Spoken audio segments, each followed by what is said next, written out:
আসসালামু আলাইকুম সমস্ত ভিউয়ার্সদেরকে। তো আজকে আমি এই ফলটা সম্বন্ধে বলবো। ফলটার নাম সবাই জানো। এটাতে অনেক রকম ভিটামিন থাকে। এটার নাম বাংলাতে আমরা যেটা বলি আনারস, রসে ভরা, আনা আর রস। ইংলিশ নাম পাইনাপেল। তোর অনেক গুণাগুণ আছে যেগুলো আমরা এই আনারস থেকে পাই। Vitamin A, vitamin C, calcium, phosphorus, potassium, এই সবগুলো আমরা আনারস থেকে পেয়ে থাকি। শুনতে অনেকের অবাক লাগলেও একটা সত্যি কথা আনারস সম্বন্ধে হচ্ছে, আনারস কিন্তু ওজন কমাতে খুব সাহায্য করে।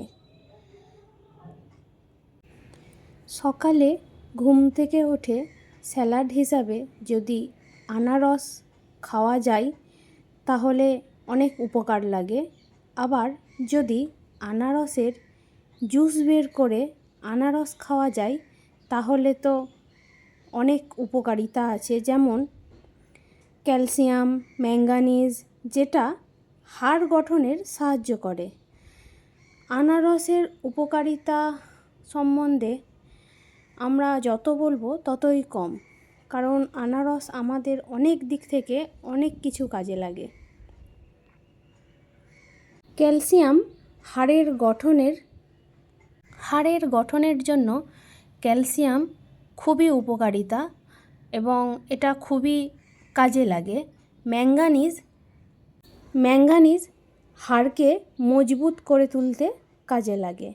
সেই জন্যই আমাদের প্রতিদিনের খাদ্য তালিকায় যতদিন এই মৌসুমি ফল থাকবে ততদিন আমাদের প্রতিদিন এক একটা রকমের ফল আমাদের অবশ্যই খাওয়া উচিত, এবং তার সঙ্গে আনারস যতদিন থাকবে ততদিন অবশ্যই এই আনারস আমাদেরকে খাদ্য তালিকায় যুক্ত রাখলে বা স্যালাডের তালিকায় যুক্ত রাখলে আমাদের অনেকটাই কাজে লাগবে।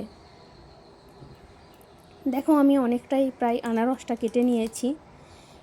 এরপর আমি যখন চোখগুলো বের করছি তখন দেখবে যে কি পরিমাণে এ থেকে জল বের হচ্ছে। এর নাম আনা, আবার রস। ইংলিশ নাম পাইনাপেল। পাইন গাছের বীজের মতো খানিকটা দেখতে বলে একে আমরা ইংলিশে পাইন।